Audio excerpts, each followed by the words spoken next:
kemi një nga një, apo? Më falni? Një nga një, po. E para më lejoni t'ju falenderoj për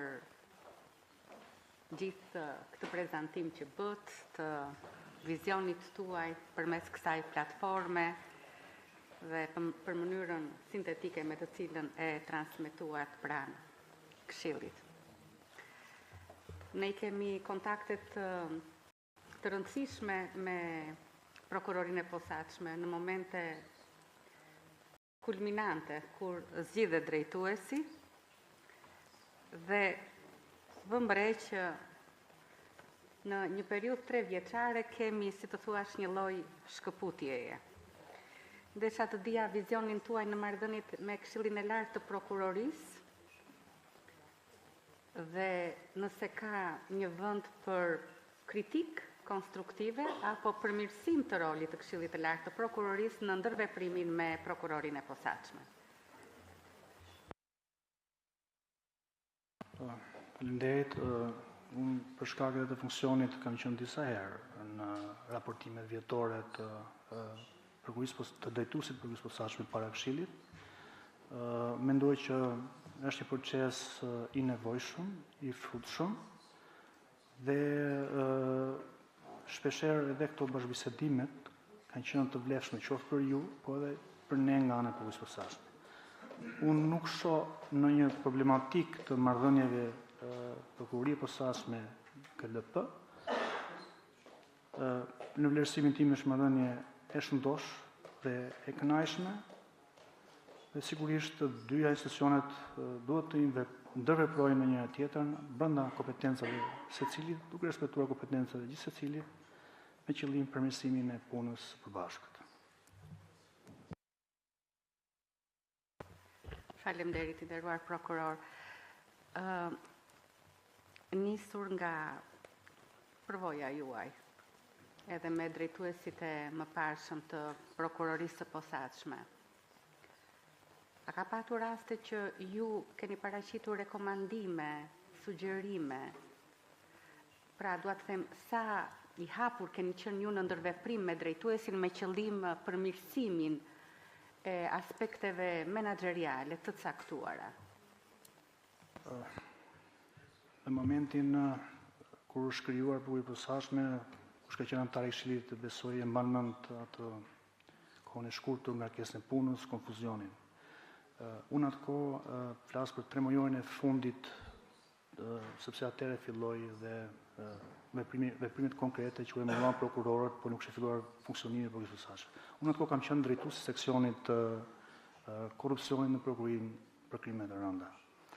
Për shkak të njohjes së institucionit, për shkak edhe të përvojës sime, mund të them që me të dy drejtuesit, edhe me zotin Kraja, edhe pse nuk kishte ndonjë cilësi drejtues seksioni apo tjerë, por edhe me zotin Dumani, gjithmonë në raste të caktuara kemi shkëmbyer mendime, kemi dhënë dhe rekomandime, të cilat jo gjithmonë sigurisht mund të pranohen, por unë jam ndier mirë në fakt që shpeshherë më shkërkuar mendim dhe rekomandim. Dhe realisht kjo ka ndodhur.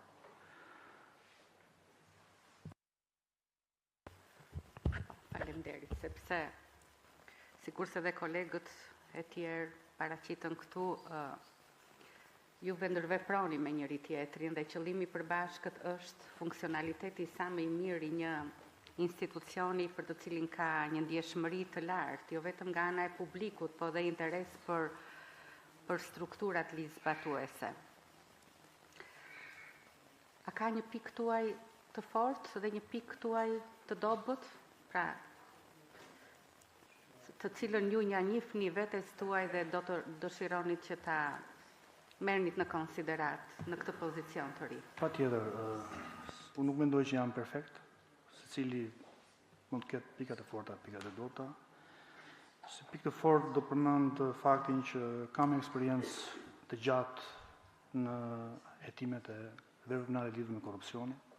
Por unë kam që nga viti 2012 që jam marrë kryesisht vetëm për vepra penale të lidhura me korrupsionin.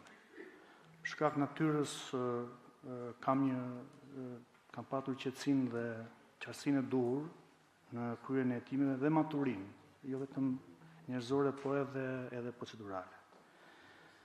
Në këtë pikpamje këto I vlerësoj si një gjë pozitive. Për sa I përket pikës time të dobët, do t'rregoj me sinqeritet edhe për këtë.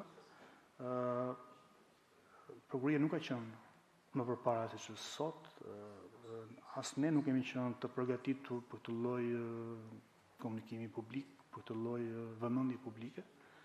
Dhe mendoj që kjo ka qenë është një ndër pikat e mia, nuk do thosha të dobta, por do t'i kushtoja shumë rëndësi në të ardhmen, mënyrën e komunikimit me publikun, mënyrën e komunikimit me media, dhe transparenca, që ka të bëjmë situata të tilla që ne si trup prokurorësh edhe nuk kemi qenë të mësuar apo të përgatitur.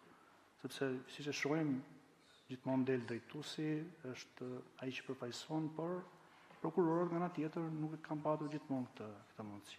Dhe këtu ka vend për përmirësim. Po, ju falenderoj shumë, po shumë e rëndësishme që një drejtues t'ia di vetes së vet ato që I ka asete dhe ato që I ka, le të themi, çështje për të cilat ka nevojë që të përmirësohet. Çfarë do të merrni juve nga drejtuesit e mëparshëm?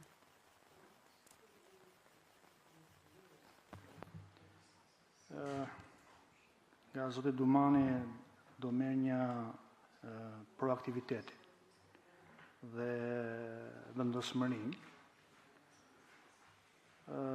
Sigurisht edhe nga drejtuesi tjetër zoti Kraja do merr një atë që unë edhe shpjegova pak më shumë si pjesë pozitive të tij qetësinë në kryen e detyrës. Çfarë nuk do merrni të prej tyre? Nuk se kam konstatuar tani se jam në një pozitë që po më kërkoni të përgjigjem për 2 drejtues të punës posaçme. Mendoj që pak a shumë se kanë ushtruar të 2 të njëjtën detyrë, por institucioni nuk ka qenë I njëjti.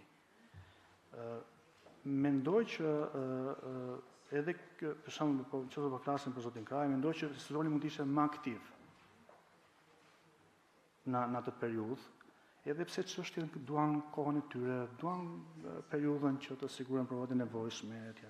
Dhe një periudhë as 3 vjet nuk ishte, sepse viti I parë ishte viti I krijimit, funksionimit, ngelen vetëm 2 vjet, dhe 2 vjet çështjet e duan që të piqen para se dërgohen në gjykatë.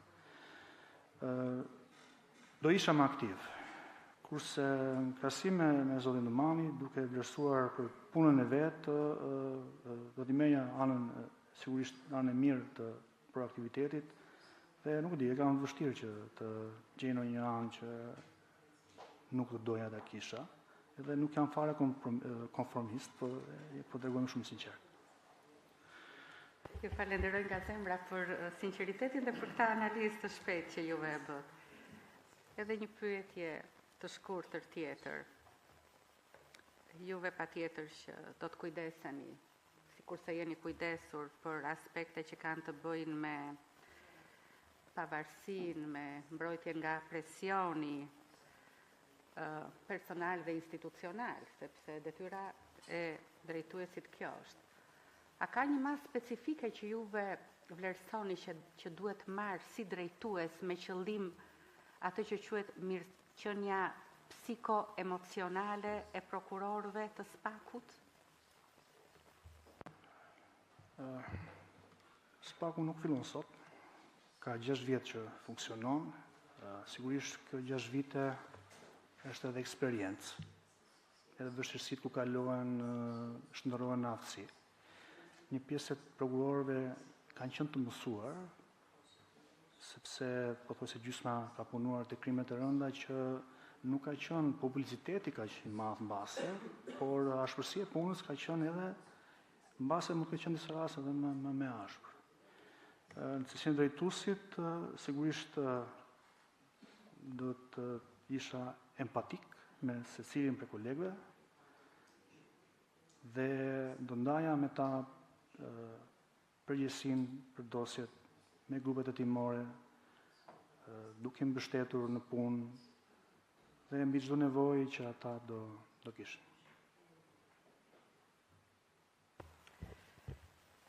Edhe një gjë të vogël të fundit, zoti Brau, unë kam shumë dëshirë që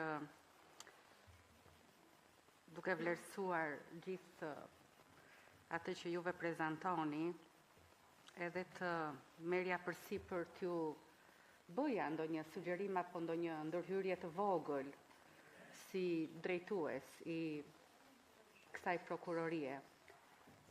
A do ta merrnit juve në konsiderat, a gëzoju në respektin e mjaftueshëm tuaj që juve të merrit në konsiderat këtë ndërhyrje time? Qenë sinqert, kam dëgjuar dhe pyetje sot, është pyetje përsëritur, edhe rrugës edhe kam menduar dhe përgjigjen. Unë ju njoh që nga viti 2000, kur ju keni shpjeguar ditën romake, dhe të jemi sinqert, unë nuk besoj që ju në një ditë do t'i shkoni drejtuesit prokurisë së posaçme, i cili do për ndonjë problem personal. Por nga ana tjetër, unë nuk kam problem të përballem me ankesa, me pretendime për secilin person. Madje edhe në çështjet që kanë parashtruar edhe akuzat ndaj panderëve, edhe kur janë zyrtarë, edhe kur janë të organizuar, ja kam njoftuar vetë, në mënyrë që edhe të dëgjoj prej tyre pretendimet që kanë, çfarë kërkojnë etj. Me radhë. Sepse më ndihmon dhe mua të kuptoj mangësinë nëse kanë, sepse nuk është qëllimi që patjetër dikush të shkojë në burg. Qëllimi është që të bëhet drejtësia. Kështu që mund të dëgjoj dhe mund të pres edhe zyrtar apo publik tjetër, por zgjedhja është ajo që parashikon ligji, sepse nuk mund ta bëj ndryshe.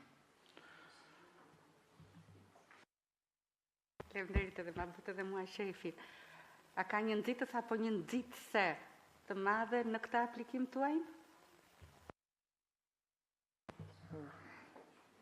Nuk mund ta them nxitje, është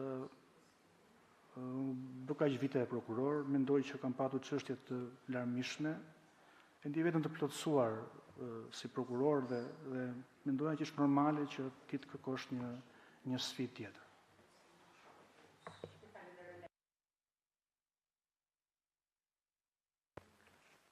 Po, zonja Rita. Atëherë duke